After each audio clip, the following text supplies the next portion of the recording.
Oi, gente boa, gente querida, gente amada. Deus abençoe você que vem, que tem essa avidez, esse desejo de beber, de conhecer, de se fundamentar em fatos proféticos decorrentes da fala absolutamente inamovível, inquestionável de Jesus, cujo cumprimento é absoluto.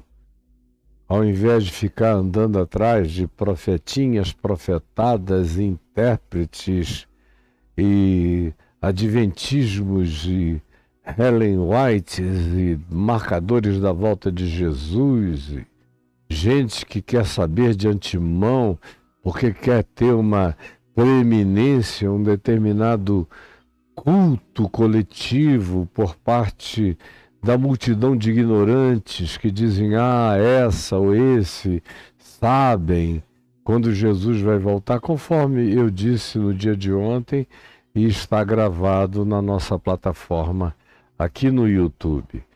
Então é só chegar lá e reavivar tudo. Eu parei no dia de ontem, no final do verso 8.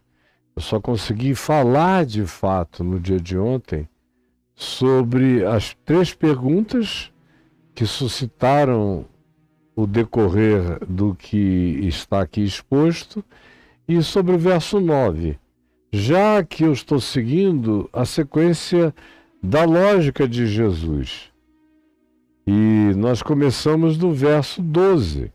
Quando ele diz, antes, porém, do que eu vou dizer a vocês agora, do que eu disse a vocês agora, antes disso vai acontecer isso. Aí é do verso 12 ao verso 24, daquele dia das questões levantadas pelos discípulos, até a narrativa de Jesus sobre a destruição de Jerusalém e a dispersão daquele povo dos filhos de Israel por toda a face da terra, e que Jerusalém seria pisada por uma quantidade enorme de grupos humanos, de ideologias, de sistemas. Eu dei pequenos exemplos, mas se eu fosse dizer por quem Jerusalém foi pisada do ano 70 da nossa era até o dia de hoje, era uma quantidade sem fim.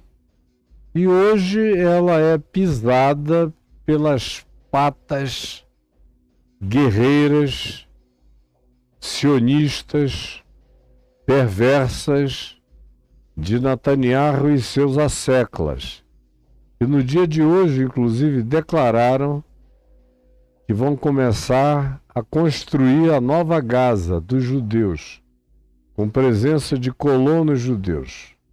Vão refazer tudo e vão espremer os palestinos para o canto, até que, quem sabe, o Egito resolva acolhê-los, ou a Jordânia, que tem já uma população palestina muito grande, de muita gente, quando eles foram expulsos pelos judeus depois de 48 e nas guerras subsequentes, a salvação deles foram as montanhas da Jordânia.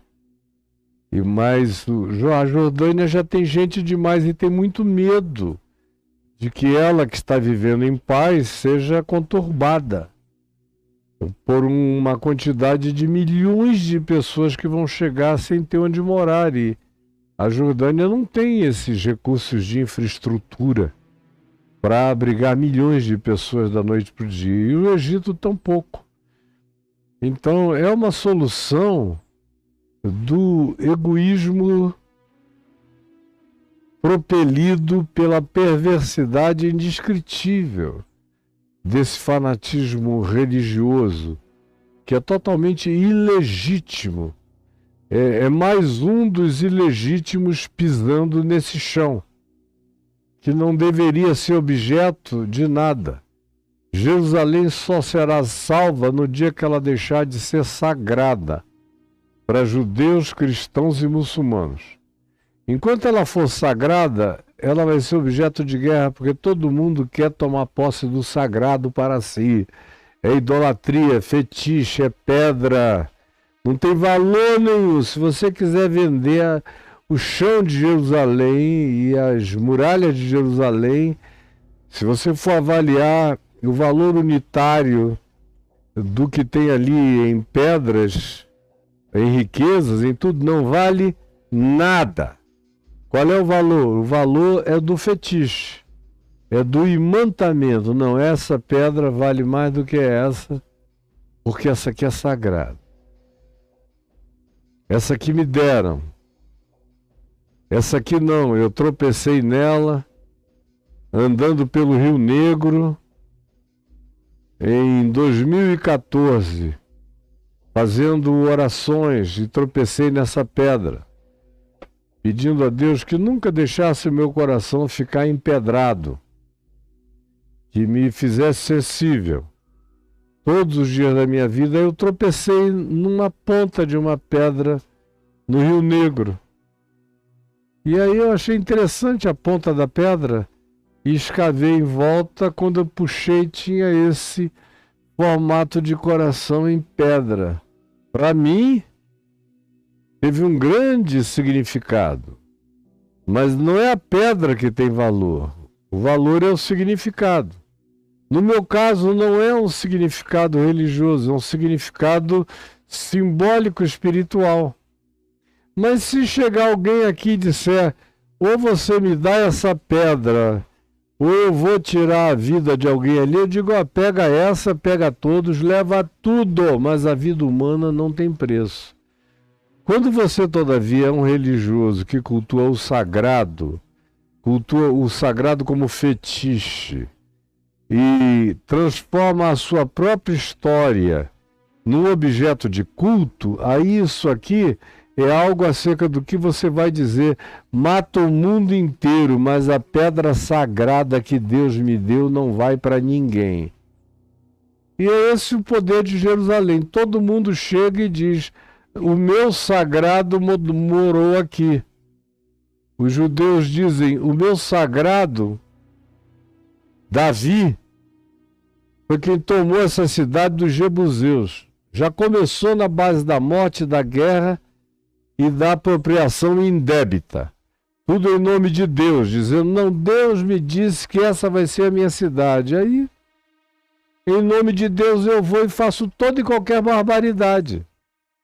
E as gerações posteriores vêm e dizem, não, essa cidade sempre foi nossa porque estava escrito no coração de Deus. Aí fazem uma teologia acerca dessa idiotice. Então vem judeus e dizem, essa é a cidade do grande rei, do monarca Davi, da promessa de um Messias futuro. Então aqui a gente mata por essa cidade, esfola, destrói qualquer um, velhos, mulheres, crianças, qualquer coisa. Porque isso tem mais importância. As pedras valem mais do que a vida. E a nossa história tem mais valor do que a história da vida de milhões de outras pessoas. É assim que funciona, é assim que vocês creem, na maioria, e nem questionam-se a respeito. Aí vem os cristãos e dizem, não, conquanto Jesus, e eles não dizem isso, eu é que digo, não tenha nunca tido qualquer prazer em Jerusalém. Tanto é que ele nunca quis morar lá ele entrava e saía. Isso acerca daquele lugar, ele dizia que é o lugar da morte, da execução, da caveira, do Gólgota, dos apedrejamentos, do derramamento do sangue dos profetas.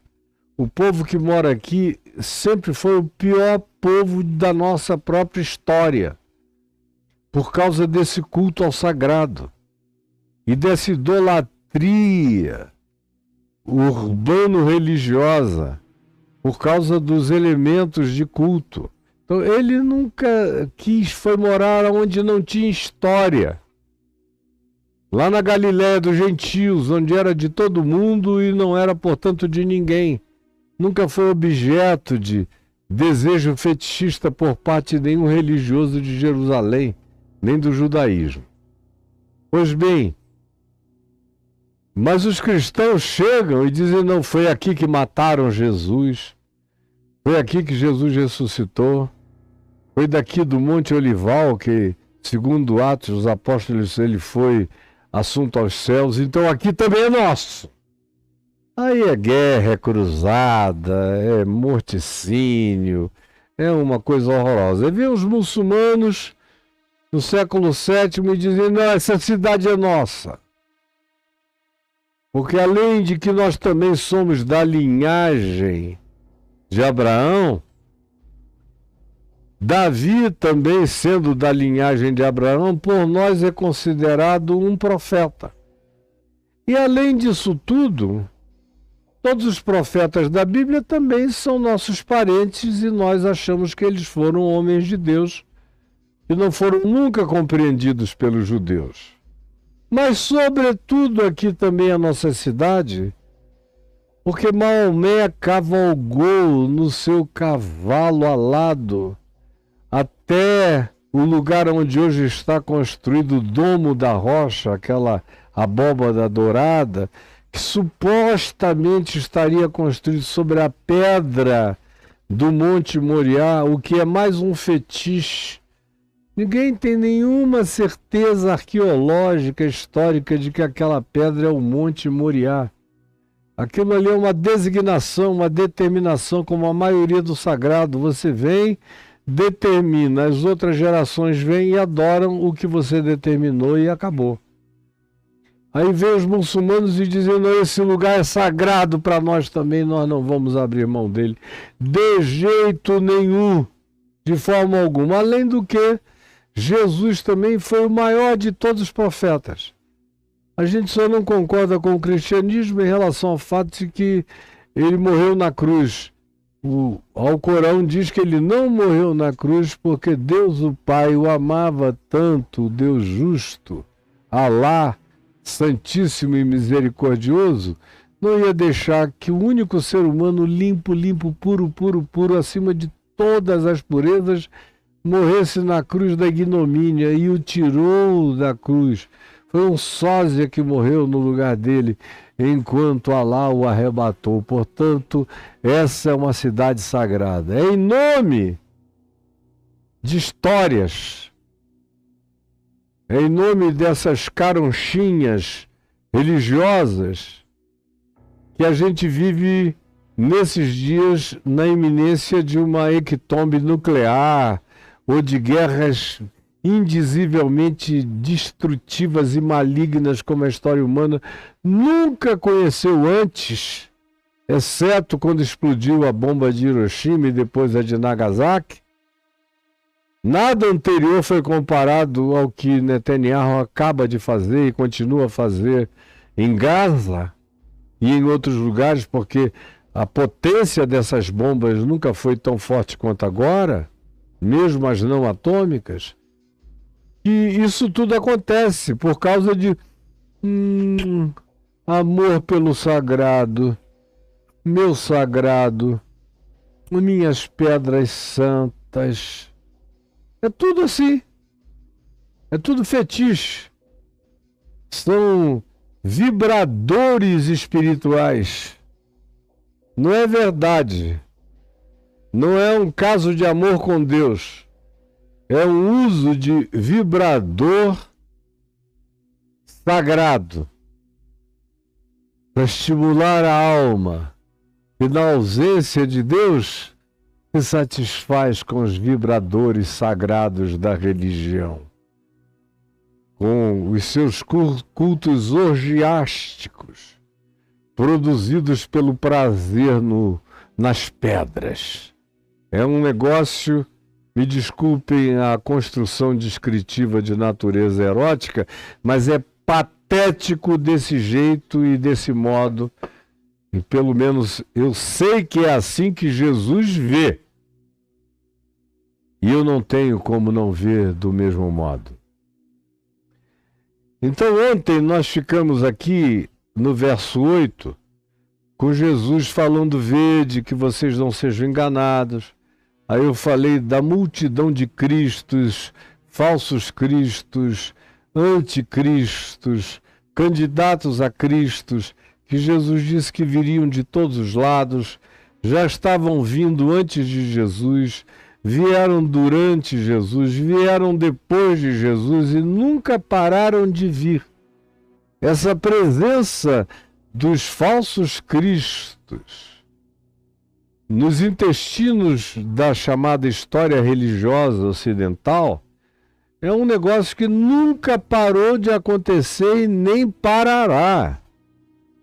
Se no início já era assim, vocês imaginem agora, à medida em que a gente se aproxima de dias cada vez mais gravosos, mais dramáticos, mais carregados dessa inflação de cristos e de falsos profetas e de inventores de histórias, a gente chega e a gente fica. Ainda agora, por exemplo, antes de vir para cá, alguém me mandou um recorte, eu cliquei e olhei, de um carinha da cabeça branca, mas do rosto jovem. E graças a Deus não tem tantos seguidores assim, porque senão seria uma desgraça maior. Ele dizendo: olha, o que está acontecendo aqui entre nós, no Brasil, no judiciário brasileiro, tem a ver com a guerra de Elias contra os profetas de Baal no Monte Carmelo. Olha só a viagem do maluco. Quando Elias venceu os profetas de Baal, a potestade de Baal, que era formada por 4 outras divindades que não tinham nada a ver com Baal. Quem conhece a história de Canaã e a história antiga sabe, mas o cara é tapado. Aí ele disse: Acera, Astarote, Murdoque, Baal, todos esses faziam uma confederação. Quando Elias venceu, eles se espalharam pelos 4 cantos da terra. E hoje em dia eles receberam um chamado, os outros todos, para virem para o Brasil, por causa do Alexandre de Moraes.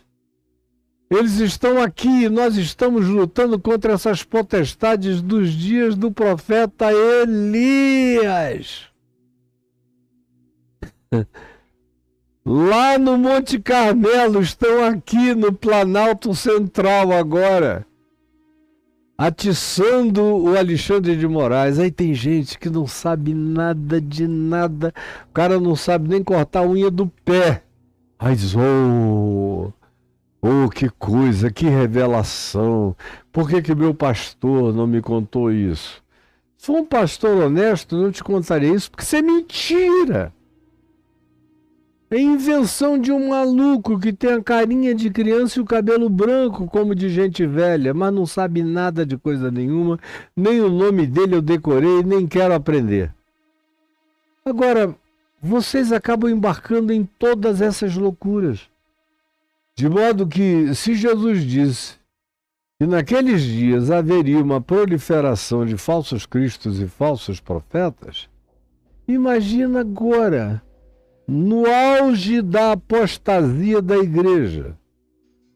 A igreja atual está mais apóstata do que a igreja medieval, que precedeu na sua apostasia a reforma protestante, que aconteceu por causa de uma gravíssima apostasia da Igreja Católica, que já durava mais de 1000 anos de grandes apostasias, invenções e cultos, e idolatrias e loucuras, as coisas mais impensáveis, julgamento de gato, julgamento de cachorro, julgamento da pulga que mordeu a bunda do Papa, ia levada a julgamento eclesiástico, todas as loucuras desse mundo. Uma mulher que tivesse prazer numa relação sexual com seu marido e um vizinho a denunciasse, ela poderia ser apedrejada. Era menos gravoso ter um adultério com alguém do que ter um gozo sexual com o marido. Meu Deus, a loucura do que precedeu a reforma protestante foi enorme. Agora, o que a gente está assistindo nos nossos dias faz a medievalidade da Idade das Trevas e daquele período se tornar festinha de penumbra, com luz negra, comparado com a densidade das trevas espirituais que se alastraram para todo lugar.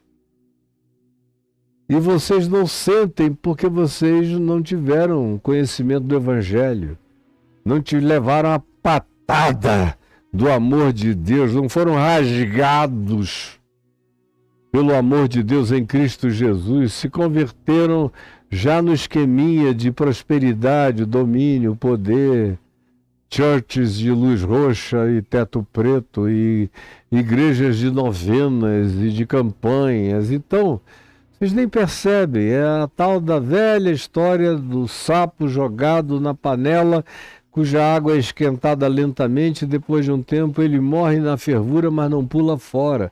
É como a maioria está vivendo entre nós.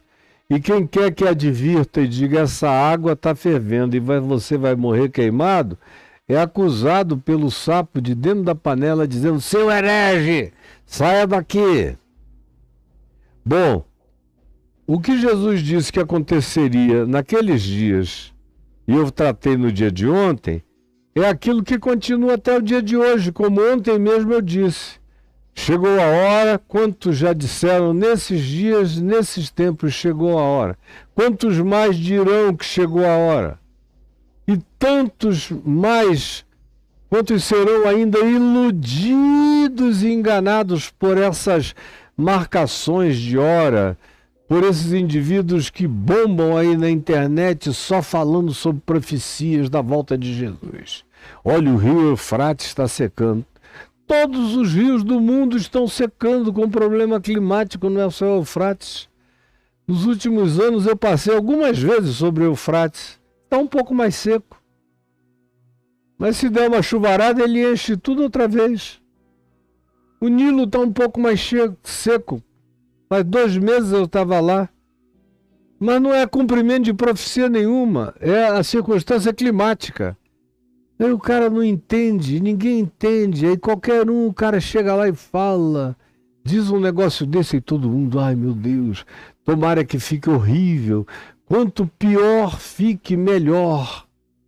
Quanto pior, melhor será para acelerar a vinda de Jesus, que vem nos salvar do pior. Então, que venham as catástrofes e hectombes climáticas, que venham todas as desgraças, que venham todas as fomes, que venham todas as guerras, que venham todas as mortes, que venham todas as ameaças, porque assim, quem sabe, Jesus se apressa e vem arrebatar a sua igreja, que eu não sei que igreja é essa que será arrebatada, porque só tem gente mais pesada do que chumbo, nos pecados enormes da sua ignorância e muitas vezes das suas determinações de viverem daquele jeito, contra a revelação que lhes é trazida acerca do Evangelho, mas a ela, como disse Paulo que seria, eles não querem ouvir porque lhes dá coceira nos ouvidos,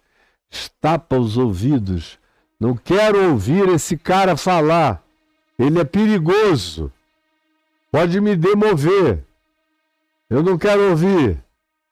E assim vocês ficam. Pois bem, Jesus prossegue no verso 9 dizendo: quando ouvirdes, falar de guerras e revoluções, não vos assusteis. Não vos assusteis. Porque a tendência é ficar assustado. Todo mundo quer viver em paz. Todo mundo quer sair para trabalhar, quer ganhar seu dinheirinho. Ninguém quer um presidente ditador mandando prender camponês, trabalhador braçal, esforçado, querendo melhorar de vida. Ninguém. Todo mundo quer saber que vai voltar para casa, de onde saiu, que o salário vai ser pago, que não vai faltar comida. E quando chegam guerras e revoluções, em geral, essas coisas todas se tornam interrompidas. Há uma disruptividade natural nesse processo de guerras e revoluções. Mas aqui eu vou abrir um parêntese.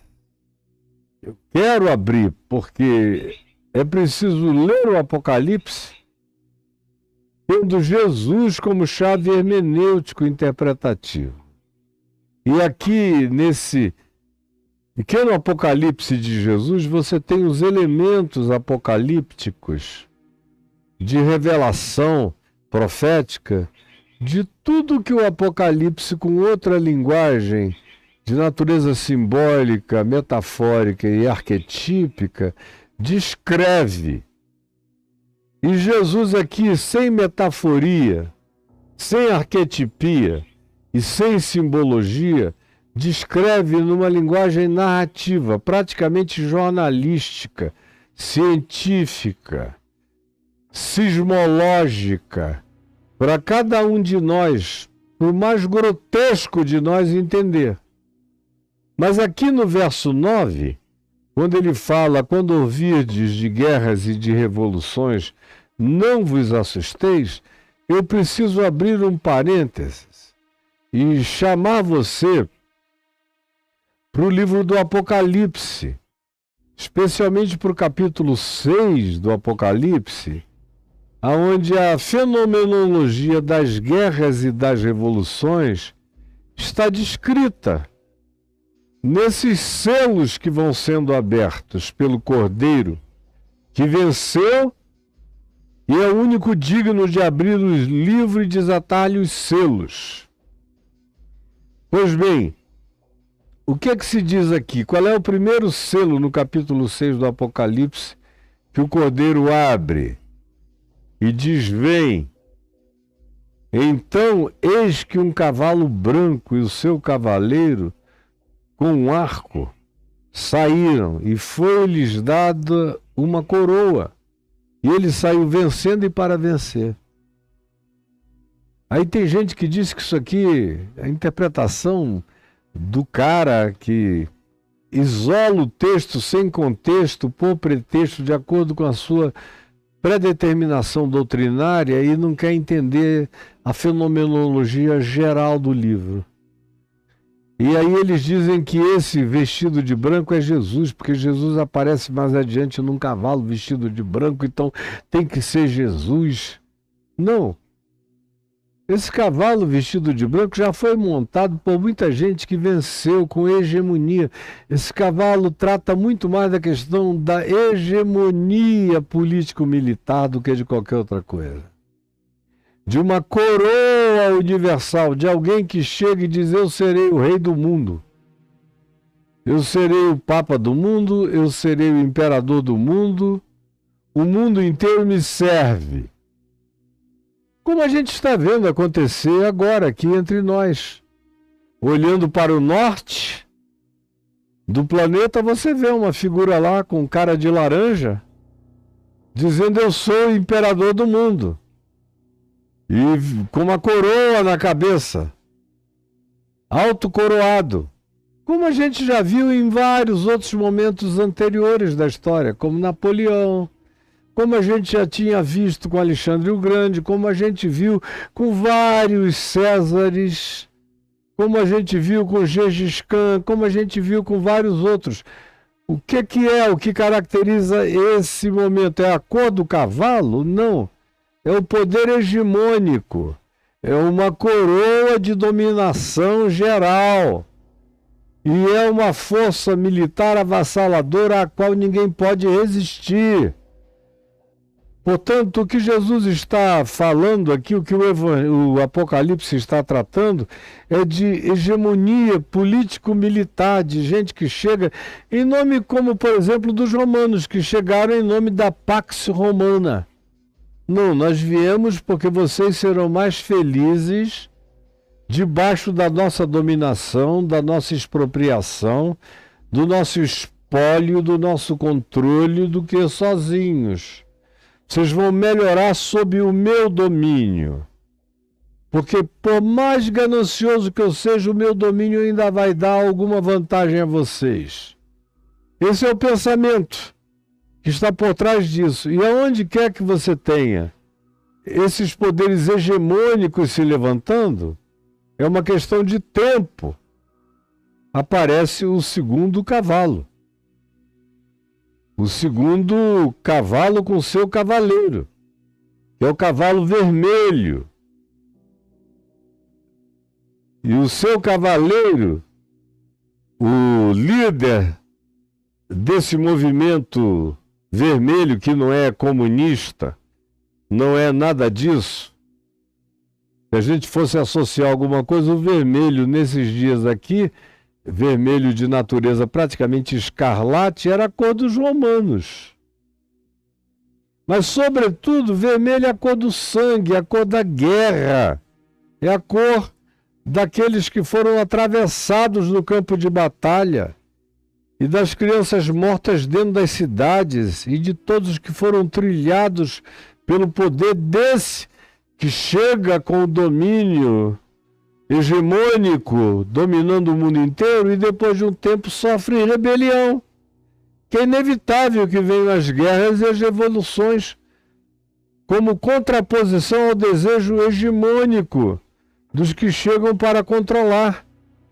E esses tiram a paz da terra. Porque quem é que vive em paz no meio de guerra, de revolução, de derramamento de sangue, de gente morrendo para todo lado? Seres humanos que são mortos, como a gente está assistindo pela televisão ao vivo, genocídios transmitidos ao vivo. E uma grande espada, grandes armas, grande poder bélico, irresistível.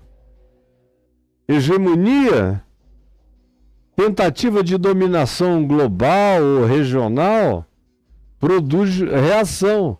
Reação é guerra, é revolução, é levantamento contra esse tipo de dominação hegemônica, esse domínio desse pseudo-dominis que quer ser o senhor de tudo e de todos. Agora, isso traz guerra, suscita o cavalo vermelho. O cavalo vermelho, por seu turno, é sucedido por algo inevitável. Toda hegemonia que quer se prolongar produz guerra, e toda guerra produz fome, crise econômica, tarifaços. Depois de um tempo, a exiguidade de comida e de alimentos passa a ser a ausência de sustento para os mais pobres, para os que têm e podem menos. E aí aparece esse cavalo preto e o seu cavaleiro com uma balança na mão. O que caracteriza o fenômeno econômico é a balança.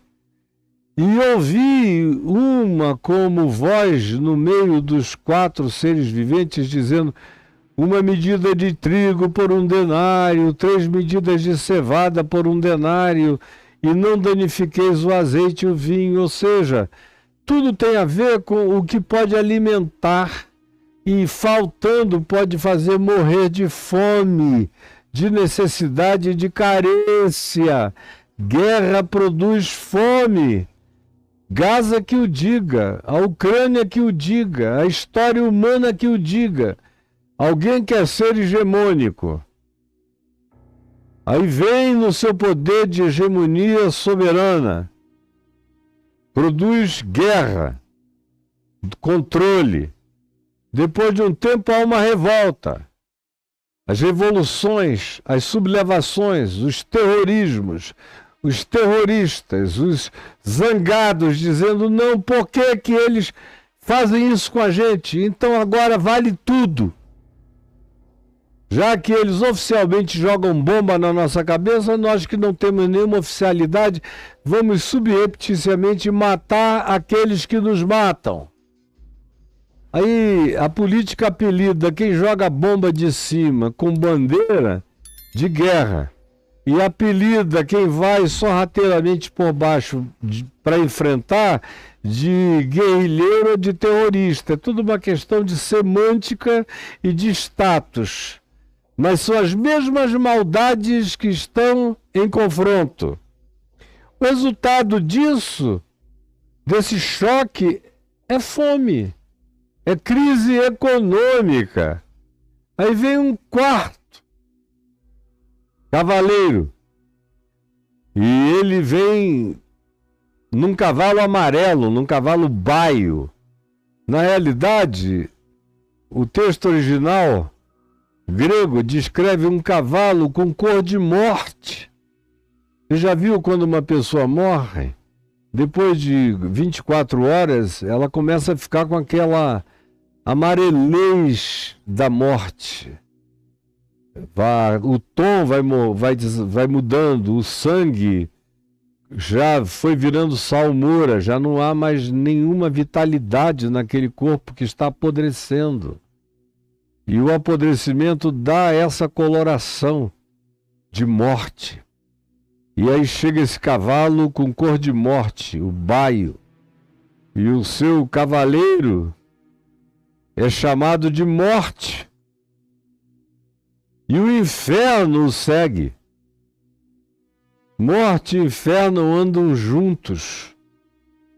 E foi-lhes dada autoridade sobre a quarta parte da terra para matar a espada pela fome, com mortandade, por meio das pestes da terra. Porque, é claro,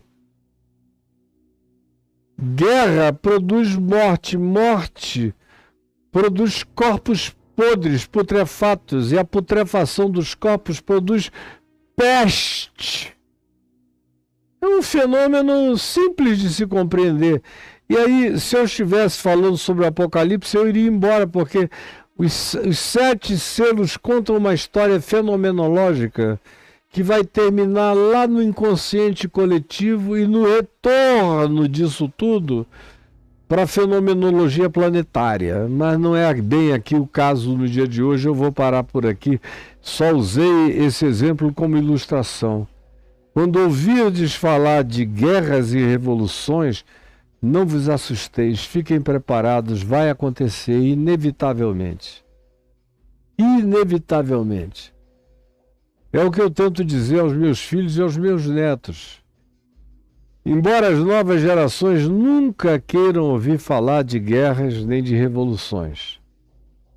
Parece que eram coisas dos passados, dos antigos, dos outros. Não é para nós. Tem gente que bate assim na madeira, ó. Isola. Não, para nós não, mas tá aí na cara.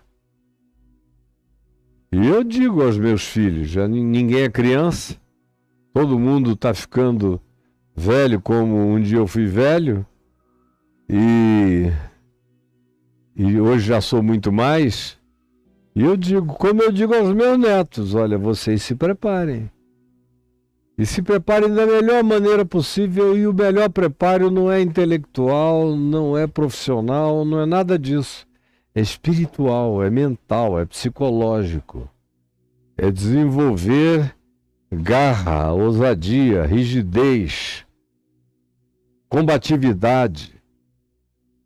Não deixar nenhuma nesga de covardia entrar no coração de vocês, senão vocês vão sofrer horrorosamente.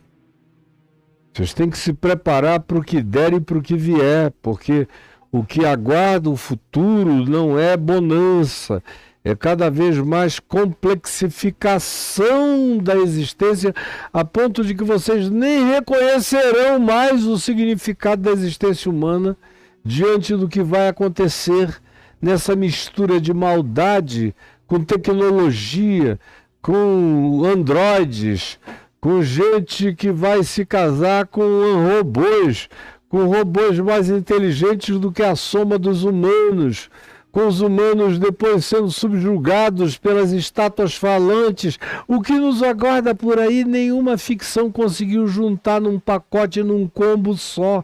Preparem-se, é nessa hora que vocês vão ver o que eu carreguei no meu peito e o que eu passei para vocês, como meu legado vale mais do que o mundo inteiro de tesouros. Eu estou dando e deixando para vocês uma consciência de resistência, sem medo de nada. É só o que eu tenho para deixar. Então, quando vocês virem guerras, e haverá muitas, dos dias de Jesus para cá, meu Deus, os próprios romanos foram atropelados pelas invasões bárbaras, já vinham sendo desde antes. Revolta de escravos, de Espartacos, e depois dos dias de Jesus continuaram. A invasão, resistência dos bretões, dos celtas, dos grupos os mais variados que habitavam os lugares onde hoje é a França, a Espanha, se insurgiram contra os romanos e era guerra sobre guerra. Depois os romanos racharam entre si, se dividiram em 4, em 3, em 2, até que vem Constantino e dá um golpe no Império Romano do Ocidente, com base em Roma, e unifica tudo e institui uma filosofia de vida ensinada por Jesus, que era o Evangelho, como religião, e transforma bispos que eram apenas supervisores espirituais da saúde, da fé e da consciência dos discípulos de Jesus em autoridades do nível que você encontra hoje na Santa Sé. Desde 1400 para cá houve essa subversão do Evangelho, transformando-o em cristianismo. Cristianismo é a subversão do Evangelho e toma guerra. Logo depois são instituídos os líderes, inventam a história de que Pedro é o Papa. Pedro não tinha preeminência nos dias dele nem sobre Tiago, irmão de Jesus. Pedro levou bronca de Paulo na presença de Barnabé e ficou calado, pálido. Porque essa preeminência nunca houve. Eles pegaram um joguinho de palavras, eu venho falando sobre isso há 52 anos. Foi uma das primeiras coisas que eu aprendi com meu pai sobre esse negócio do primado de Pedro, é que era uma falácia. Meu pai, culto, falou: não, meu filho, Jesus falava aramaico. No aramaico, Pedro, o nome Pedro significa fragmento de pedra, pedrinha. Lasca, pedrinha lascada, era só isso, era o nome dele, pedrinha lascada. Quando Jesus falou: tu és pedrinha lascada, tu és uma pedrinha lascada. E sobre esta rocha, ele usa uma outra palavra que designa uma pedra de esquina poderosa, em relação à qual ele próprio se identificou pela mesma palavra, pela mesma linguagem, pelo mesmo vernáculo, dizendo que ele era a pedra que os construtores rejeitaram. Nunca foi Pedro, sempre foi o Cristo eterno. Mas aí criaram essa história do Pedro semideus, um demiurgo, adorado. Tudo isso tem a ver com um grande paganismo do cristianismo que não tem absolutamente nada a ver com o Evangelho de Jesus. E os meus amigos padres e sacerdotes cultos, todos eles sabem que o que eu estou dizendo é verdade. Todos eles leram o aramaico, o hebraico, o grego, todos eles leram o contexto do Novo Testamento, todos eles sabem quando houve essa transformação histórica e quais as razões de natureza sociopolítico-ideológica para que isso tenha acontecido. Mas Pedro nunca foi nada além de um fragmento de pedra que teve o privilégio de ser parte de um dos discípulos do apostolado de Jesus, como tantos outros iguais a ele. Jesus mesmo disse a eles todos: entre vocês ninguém é o maior. Ninguém. Mas contra Jesus e contra tudo eles fizeram esse Zeus, um Pedro Zeus, um Pedro Nefilim, para entrar nessa história. E toma guerra. O papado fez guerra para todos os lados. É um tempo de derramamento de sangue por todos os modos e formas. Depois da Reforma Protestante, aí houve várias rebeliões, vários príncipes querendo sacudir o jugo do papado na Europa. Porque a gente só consegue falar, quando se está falando de Bíblia aqui, do que aconteceu na Europa. Não se tinha conhecimento nenhum das guerras aqui das Américas, que não foram guerras universalmente conhecidas, nem as guerras da China, que foram enormes e poderosas, nem os conflitos entre Japão e China não foram incluídos nessas narrativas. Mas aqui, quando Jesus fala, ele fala daquilo que podia ser visto pelos apóstolos e pela descendência dos apóstolos. Por isso ele diz: quando ouvirdes. Porque muito mais era um fenômeno de notícias, de caravanas que vinham de longe e diziam: está havendo a maior guerra no lugar tal e tal. Porque não era diabolicamente ao vivo a forma de genocídio, de holocaustos humanos, como hoje em dia a gente vê. Era quando ouvirdes falar de guerras e revoluções, não vos assusteis. Será assim mesmo. E será inevitável. Conquanto não haja nada mais idiótico, nada mais burro, nada mais retardado, nada mais maligno do que guerras. E as revoluções já chegam como resposta à guerra. Assim como o terrorismo chega como resposta à guerra. Assim como as guerrilhas chegam como resposta às guerras. Começa com a guerra. E com quem tem o poder de levantar a flâmula oficial e sair pisando todo mundo. Aí quem já não aguenta mais se organiza e reage. Esses são os revolucionários, os guerrilheiros ou os terroristas, mas é tudo parte de um fenômeno onde um é causa e o outro é efeito. Mas o combo da miséria é um combo só.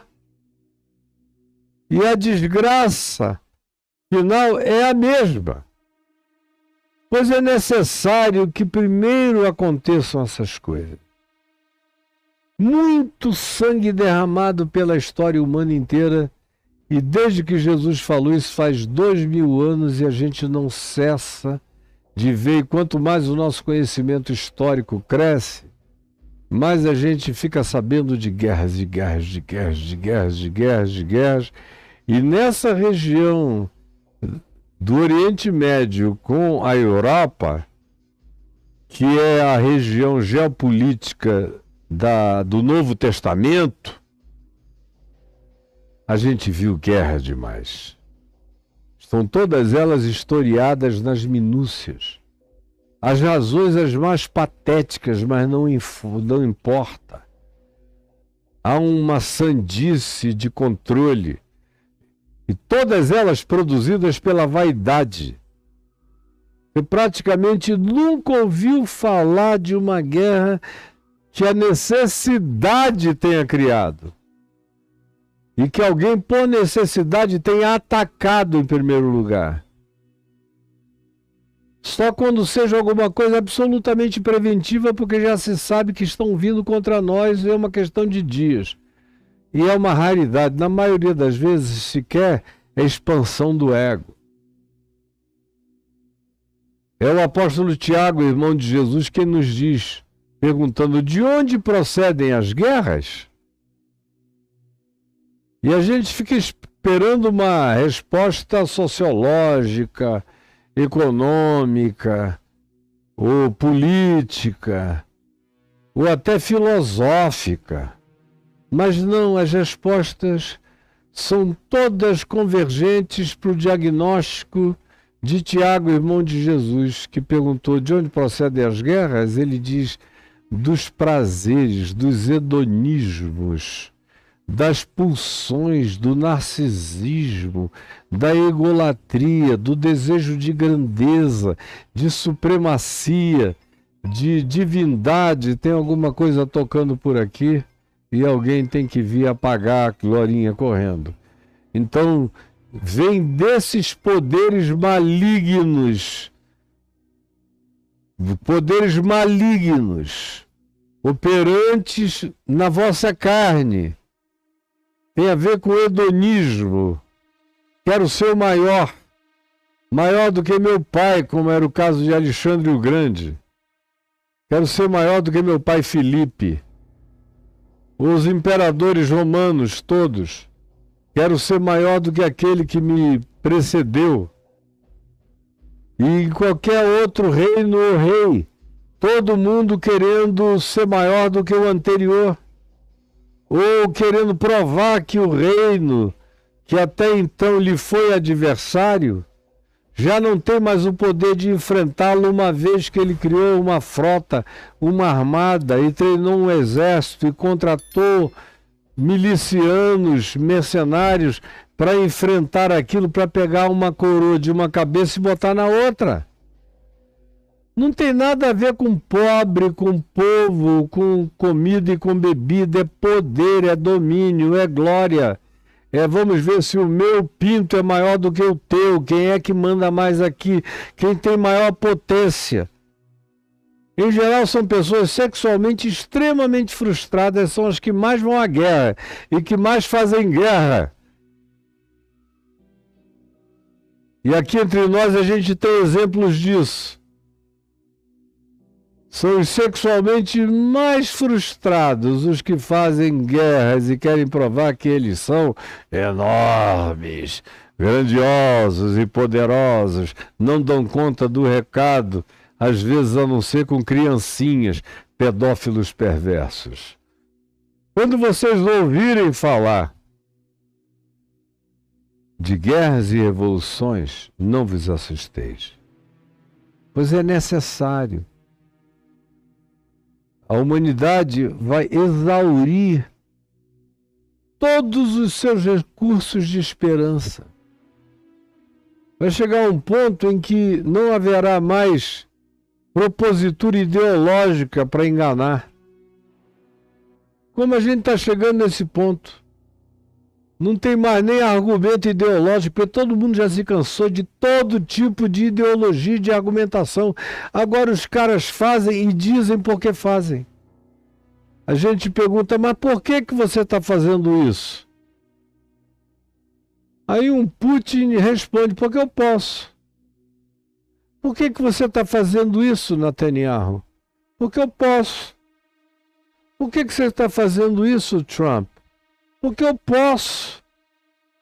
Antigamente eles tentavam vir com arcabouço ideológico, com alguma justificativa econômica. Hoje em dia, eles não querem saber mais de nada, não tem conta, não tem economia, não tem economista, não tem análise sociopolítico-econômica, não tem nada de nenhuma natureza, é só porque eu posso. Porque eu tenho arma, eu tenho poder, então é necessário que eles façam isso, esgotem tudo. Vai chegar um ponto que a gente volta ao mundo pré-diluviano, porque o futuro é pré-diluviano. A gente está voltando para a ideologia de Lameque, lá no livro de Gênesis. que quando chega em casa, diz para a mulher dele, hoje eu matei um cara, porque eu não gostei da cara dele, e também tinha um adolescente que pisou no meu calcanhar e eu esfolei ele todinho e matei porque eu posso. Porque eu posso. Como a gente vê com as crianças de Gaza e a milícia antagônica que invadiu lá, já começaram a surgir soldados mais sensíveis que começaram a se suicidar. Só agora, nos últimos meses, mais de 10 se mataram de angústia, porque foram forçados a fazer o que não queriam. E eu prevejo que nos próximos meses, muitos desses soldados que estão matando criancinhas sem que o desejassem, vão acabar se matando de culpa e de agonia. Esses ainda têm o bom sinal de que não perderam de todo a sensibilidade humana.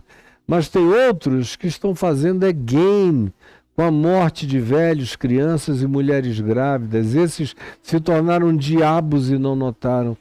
Mas é necessário que tudo isso aconteça. Vai haver um esgotamento de todo o argumento humano para qualquer que seja a perspectiva de enfrentamento. Vai ficar apenas essa afirmação diabólica. Por quê? Porque eu posso. Mas vem Tiago e diz não. É porque eles não conseguem controlar o tesão mórbido. Eles não conseguem controlar a necrofilia deles. Eles não conseguem controlar a pedofilia homicida deles. Eles sentem tesão em morte de velho, de pobre, de fraco, de outros. Tem a ver com hedonismo, a palavra usada para prazer no texto grego de Tiago é hedonismo. São guerras hedônicas cada vez mais. É porque eu posso, eu quero e eu estou com tesão para fazer. E vão fazendo até esgotarem tudo, não haverá mais argumentos. E Jesus diz que vai ser assim até o fim. Mas ele diz algo aqui, mas o fim não será logo. Isso vai acontecer, acontecer, acontecer, acontecer e acontecer. Mas o fim não será logo. Ainda tem muita, muita água para passar por debaixo dessa ponte. O fim não será logo. E aí a gente cai em parábolas que eu já expliquei aqui, e você já acompanhou. E um pouco mais para frente, em Mateus 24, eu vou voltar a algumas parábolas que nos falam sobre o fato de que o fim não será logo. Por exemplo, a parábola que diz que o dono que arrendou a vinha se ausentou por muito tempo. Muito tempo. Porque o fim não será logo. Ou a parábola das virgens, nécias e prudentes, diz lá, demorando o noivo. É Jesus afirmando que haveria uma demora. Por cuja demora a maioria dormiria, ou todos dormiriam, a maioria perderia a chama da paixão. Pois o fim não será logo, e o noivo tardará. Ou a outra parábola que diz, passados muitos dias, o dono da propriedade mandou saber como estavam as coisas para receber os frutos que lhe cabiam. Depois de muitos dias, e praticamente todas essas parábolas de Jesus vinculadas a uma descrição histórica que começava nos dias dele e prosseguia com a vinda e volta dele, nos falam todas elas que há um interregno longo de espera. Longo. Enquanto os apóstolos estavam esperando que ele subisse e voltasse logo depois, sua subida é igual às naves do Elon Musk. Sobe, aí desce de ré. Ou como a do Jeff Bezos, que vai, fica alguns minutos fora da atmosfera mais rarefeita da Terra e depois volta. Ainda pousa de ré. Era isso que eles esperavam que fosse a volta de Jesus. Uma viagem de Elon Musk de Bezos. Mas não. Jesus disse, olha, o mundo vai dar muitas voltas em torno do Sol. O fim não será logo, vai demorar. E é necessário que seja assim, porque não vai haver mais argumento, nem ideologia, nem nada. Tudo vai se resumir ao que é. Ao eu posso, por isso eu faço. Eu tenho, logo eu realizo. Eu consigo, logo eu implemento.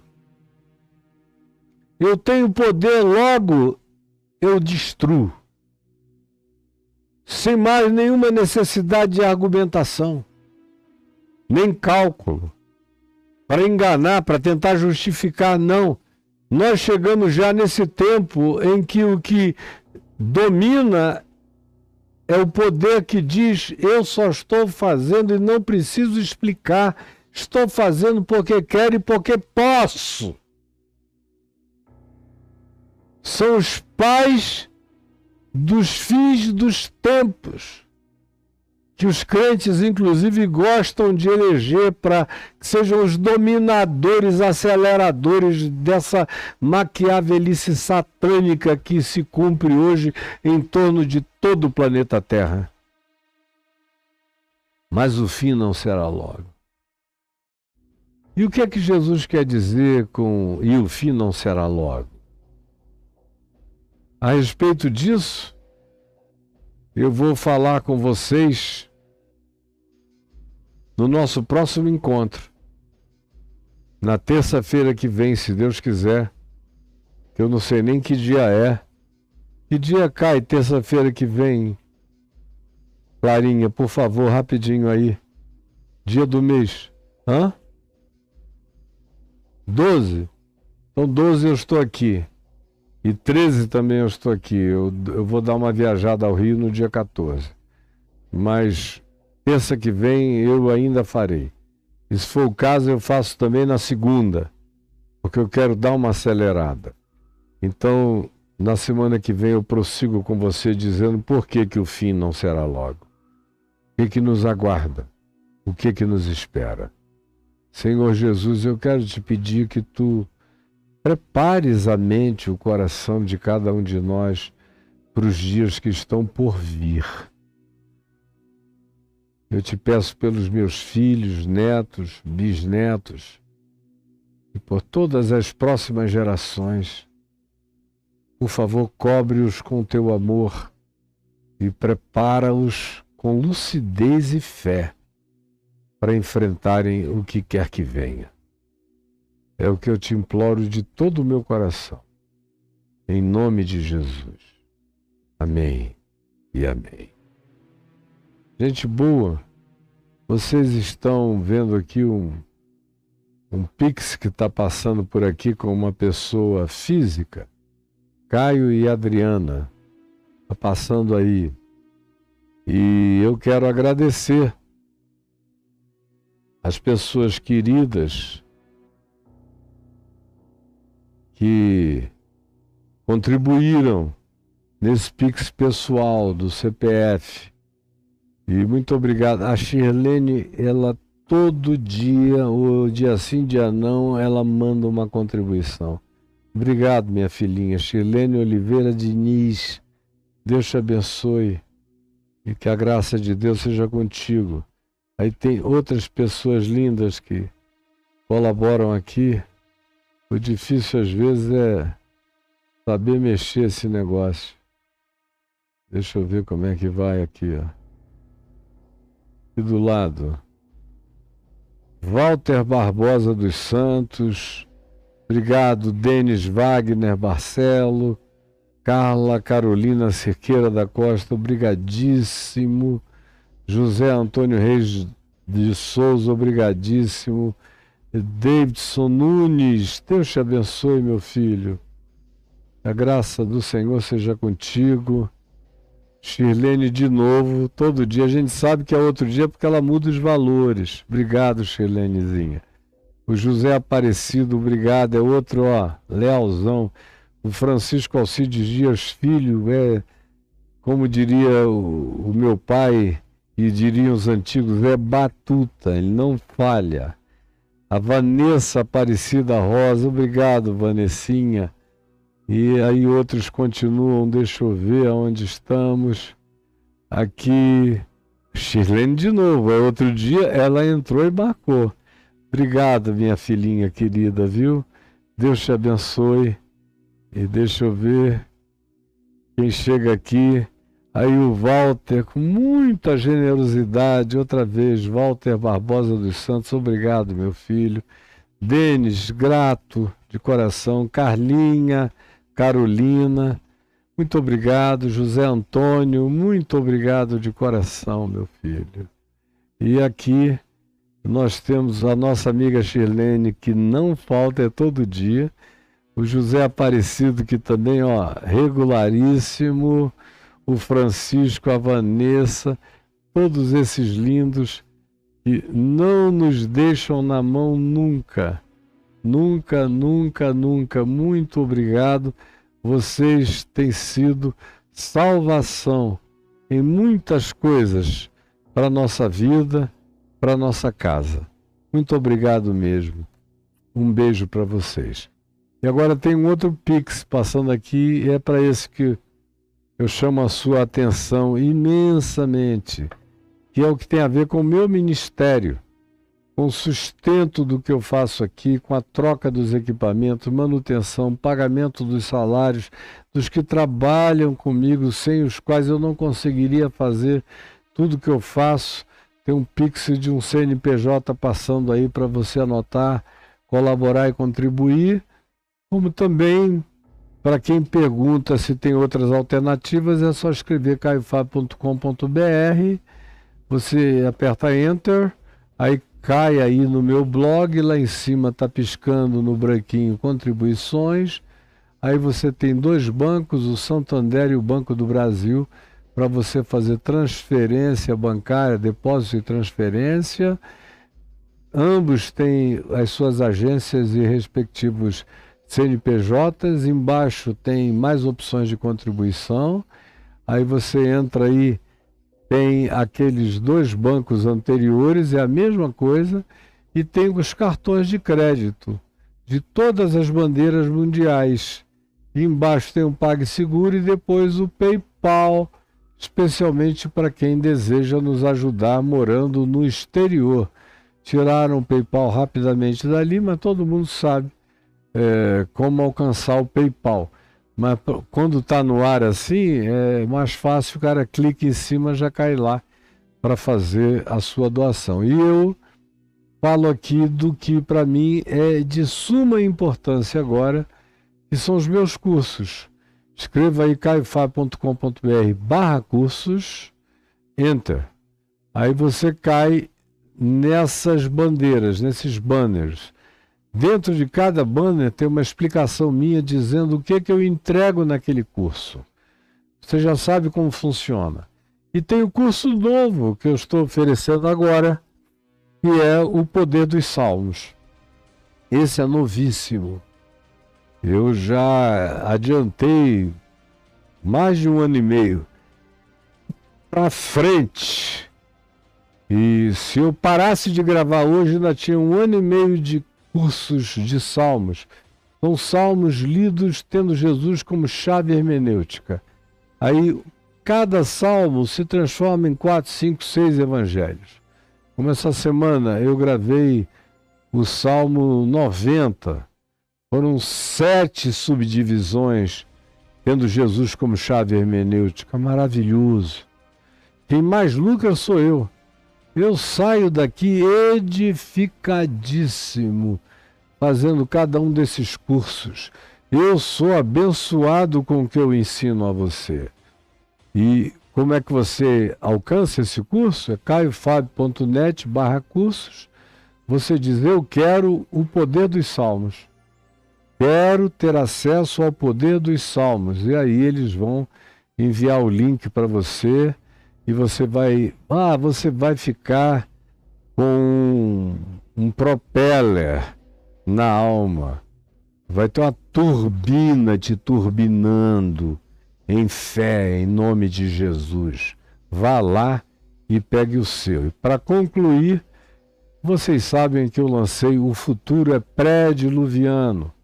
Gravei lá na Turquia, no maior achado arqueológico dos últimos anos, que está em Göbekli Tepe e Karahan Tepe, que são edificações que foram erigidas logo após a última era do gelo, há 15, 12, 13 mil anos atrás, com uma sofisticação que obriga a história a ser reescrita. Os historiadores convencionais e antropólogos convencionais e dogmáticos dizem que os humanos estavam pulando da árvore, querendo arranjar pedrinhas duras para cortar comida e batatas para comerem. Estavam tendo acesso ao fogo. Que nada! Meu Deus, o que está lá é mais sofisticado do que muita coisa que você encontra construída pelo Niemeyer aqui em Brasília, com cimento armado e forma. Lá, perfeito, tudo. 15 mil anos de idade. Quem foram aqueles humanos e com a ajuda de quem eles fizeram aquilo? E aquilo foi antes do dilúvio. E o dilúvio veio por causa daquela mistura entre seres de uma outra dimensão, Benai Elohim, chamados na Bíblia de filhos de Deus, no livro de Enoque de vigilantes, e no livro de Daniel também de vigilantes. Se misturaram com as filhas dos homens e geraram seres monstruosos que acabaram se tornando os deuses adorados por todos os povos da terra, presentes em todas as mitologias humanas. É uma reinterpretação histórico-mitológica, arqueológica, antropológica, que muda todo o significado da história humana, mas você precisa ter coragem. A maioria não tem coragem nem para ler outro gibi, quanto mais para aprender coisas de uma gravosidade e que demanda uma revolução de cognitividade total. Tá aí para você. Peça no mesmo ambiente, caiofabio.com.br/cursos, diga eu quero, o dilúvio é pré-diluviano. E nas minhas redes e plataformas o anúncio está sendo feito, é só escrever eu quero, que a moçada vai preenchendo e mandando para você. Tá bom? Grande beijo. Fiquem com Jesus. Amém, amém e amém.